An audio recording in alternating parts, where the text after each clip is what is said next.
Good morning, students. In this lecture, we'll discuss about relevance of the OSI 7-layer model to the computer forensics. Regarding the topic, before we go enter into the topic, just recall of the ISO OSI reference model in the computer networks. In the computer networks, ISO OSI 7-layer model is used to communicate two missions or two computers. It is used to sharing the information between the two missions or computers. The ISO OSI model defines a standard protocol architecture. It consists of 7 layers. Each layer would consist of some of the important features or specific tasks to support the networks.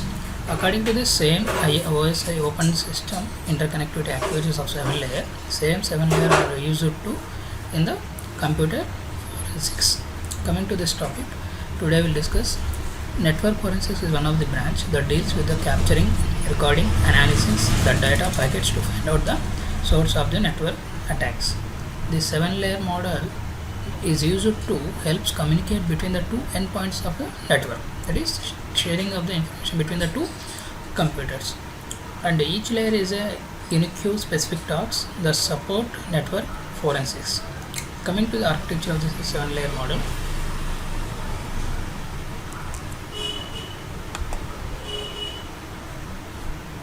this is the architecture of OSI 7-layer model. It consists of 7 layers, layer 1, 2, 3, 4, 5, 6, 7. Same structure, same protocol stack, but internally there will be change the protocols and some of the features. So coming to the layer 1, it is a physical layer. In the physical layer, it is a specific process. The data bits may be transferring in the electromagnetic media.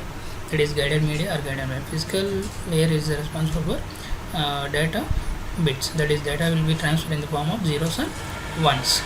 That layer 2 is a data link layer. In the data link layer, whatever the data bits will be received from the physical layer, it converted into the data frames or packet. The packet is a chunk of information. It consists of in the form of zeros and ones. So data link layer we can have using either IEEE 802.11 some of standard structures. Next, layer 3. Layer 3 is a network layer. It is used to transfer the data packets according to different sources and destination by using internet protocol versions. There are two types of internet protocol versions, IPv4 and IPv6. So it is used to transfer the data between the source and destination. Who is the source address, what is the payload, what is the IP addresses. So everything we have to maintain in the network layer. But you can see next layer is a transport layer. Transport layer is used to routing the packets from the source to destination using some of the transport layer protocols important are UDP and TCP. TCP is a connection oriented protocol. It is reliable, efficient, etc. According to the user datagram packets, is one of the connectionless or programming. Compared to TCP, TCP is more reliable, and we can use another important protocol as Internet Control Message Protocol, that is routing protocol. So we have to identify some of the paths. Next, you can observe the layer 3 and transport layer, network layer. Here you can use NetBUI is one of the protocol. It is used in the forensics. Same features but adding the additional features. Coming to the layer 5, session layer. Session layer actually usually in computer network consists of synchronization, dialog control, synchronization, dialog control, session handling, everything. But here you can see we have to using RPC, remote procedure calls, HTTP and SNTP, and remote procedure calls and short message boxes. So these are some additional features using in the protocols in the OSI layer model by using computer forensics. Coming to the layer 6 is a presentation. Presentation is the encrypting and decrypting data in the computer networks.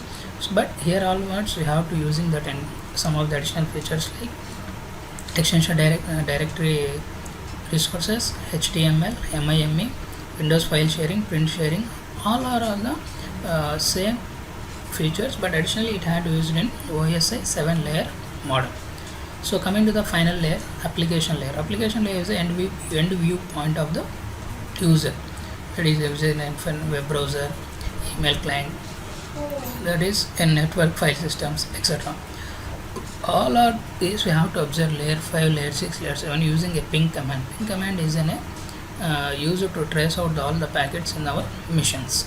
So same OSI level model is deployed into computer forensics, but there's some small similar changes is we have to maintain different types of protocols. For example, ping tool, HTML, MIME, remote procedure calls, next Windows file sharing and print options. All of these are included is useful to computer forensics network to sharing the information or communicating the two parties in the networks. Next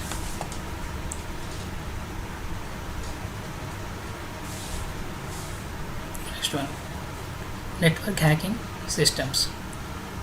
How the network hacking systems will be considered. The network hacking system consists of 7 steps.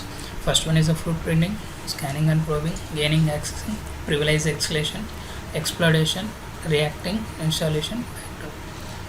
So we will see one by one how the steps will be there. First one, footprinting. It includes the combination of tools and techniques to create a full profile of the organization security posture, which means the hacker will collect the basic information like domain names, IP addresses, network blocks, some etc. So the first step is footprinting. The hacker will analyze and gather the information regarding the target system, example IP addresses, domain names, etc. Coming to the step 2, scanning and probing. In this step, the hacker will send a typical ping echo request packet to the series of target IP addresses. As it is used to explanatory move on the missions one of the IP address, like IP spoofing. He created a duplicate IP addresses. He will be entered into the target missions. Coming to the third step, gaining, accessing. Whenever the hacker will enter into the target missions, then ultimate goal is to gain access in the system. He can perform some malicious activities like he will be stealing the credit card information or personal sensitive information or confidential data or manipulating any data, etc. In the step 4, privileging. When a hacker gain access to the system, he will be only the privilege granted access to running the process on the system. Coming to the step 5. In the step 5, gaining the routing access, full control on the network. The hacker only the system admin to entire control the network of the target systems. 6th step, retracting. There are many reasons to drive cyber criminals to hacking. These are the final step. They are maintaining very something the criminals rise to recognize their hungry for recognitions against to individuality, against to society. Final step, whenever the hacker can target missions will be getting full control access in, finally he created the viruses or worms and installed into the layer system with the backdoor accesses. So these are all the 7 steps the hacker will end hacking the network systems. Next, what are the categories of hackers? Categories of hacker according to the profit and demand, we have to divide it into 4 types. First one is a newbie. Is a like a small kid. He does not is one of the fresher of the hacking systems. Here the person will be created a small damage and less profit. Next one, exploit buyer. Exploit buyer means he will be gaining some knowledge regarding the activities. Small damage, more profit. So this is one of the aspect.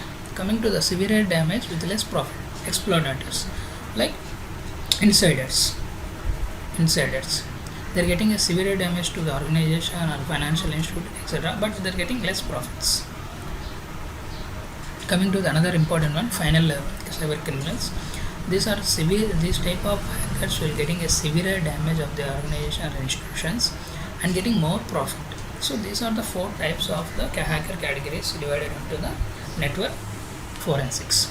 First one is the newbie, exploit buyer, exploiters like insiders, finally cyber criminals. Next, what are the computer forensics compliance perspective? So coming to the compliance perspective, where all are the industries or IT companies, they have to store their confidential information, corporate and their confidential data or sensitive information on the different sites or networks. So criminals can gather the small information about that confidential data to generate the digital persona. That is, that they keep track about your internet activities, which resides on your corporate networks. Next one. The regulatory perspective for forensics, the international. There are 3 laws may be implemented at the international level of the investigation of the forensics regarding the computer forensics. Coming to the law says, the Sarbanes-Oxley Act (SOX) Act is one of the criminal laws, cyber criminal laws to fight against the corporate fraud. Next, California SB 1386, one of the rules regulation attack. Same, we have to give the punishment of the cyber criminals. Third one, Gramm-Leach-Wiley Act GLBA. This is one of the standard regulatory act according to the cyber laws. According to the Gramm-Leach-Wiley Act GLB, some of the important keynotes they give in the financial institute. How the data will be secured in the financial institute. First one, ensure the security and confidence of the customer information.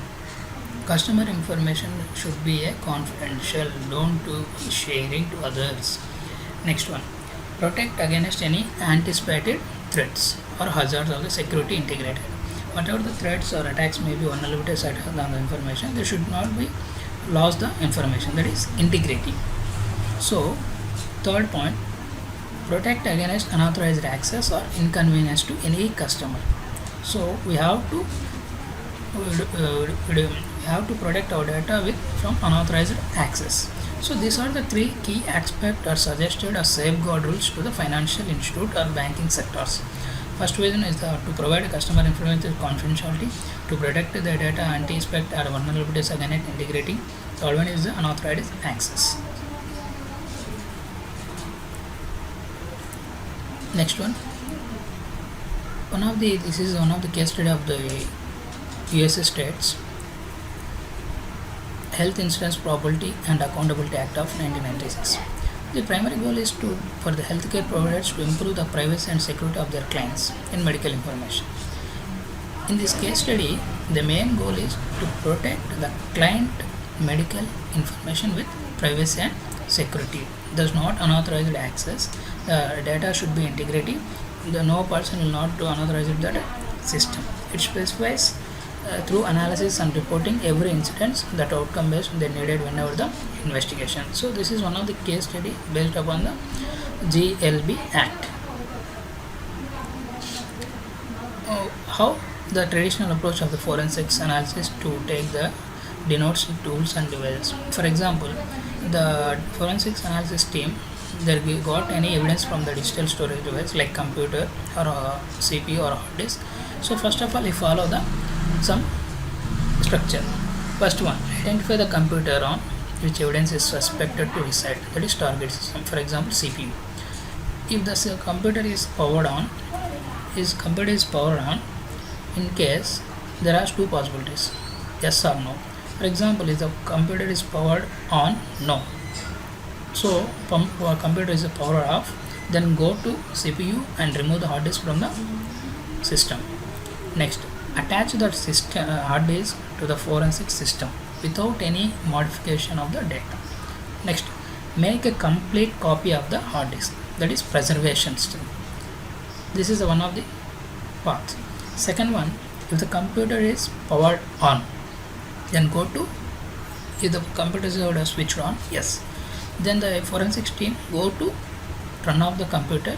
Again they follow the steps, that is remove the hard disk from the target system or CPU, attach that CPU hard disk, attach that hard disk to the forensic system, gather the information and make a complete copy or duplicate copy of the hard disk.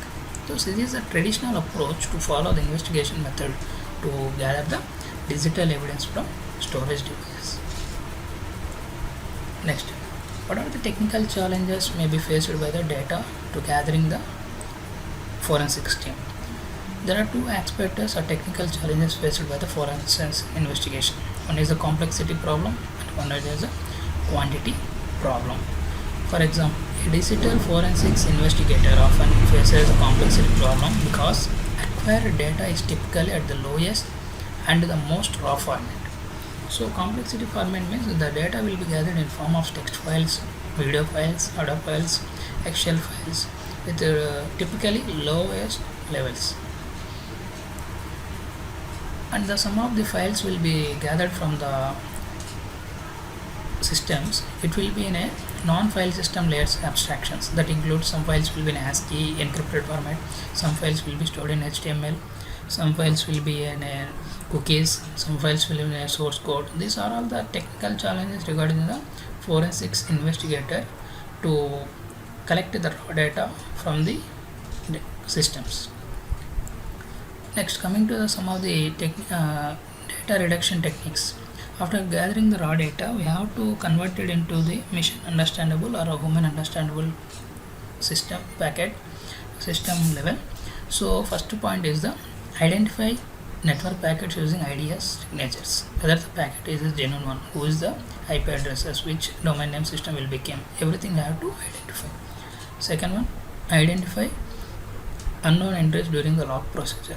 Log means a storage procedures, number of transactions may be identified. Finally, identify the files using hash databases. Databases to retrieving the files using hash tables. And finally, another one important technical challenge is whatever the data may be collected by the forensics, it will be unable to sorting file by that time. Some files will be collected Excel, some files will be collected text, some files will be collected audio or video, some files will be collected ASCII format, some files will collect cookies. All are the different types of files, but to sorting these type of files by their data type, it is a complicated challenges. Next one, according to the legal challenges in data privacy issues. So data privacy issues consist of whatever the relevant data electronic evidence found in the system with violations of specific rules. Next, identify the probably cause and necessary action to search warrant and recognize limited of warrants. Next, locate and recovery relevant evidences from system using different tables and techniques. Recognize and maintain the fall of the chain of custody activities, that is maintain digital forensics model. And finally, whatever the data may be collected forensic investigation or summary or reported, it will be produced in front of court of law. They can lead to punishment of the criminal. So these are the legal challenges regarding the data privacy issues. Next one, these are the some of the tools and techniques to data recovery from the devices. First, an Norrent disk edit, HD doctors, salvation data, bring back, RAID, e-roll, restoration. All of these are tools are used in digital forensics to gather the information from the digital evidences. Thank you.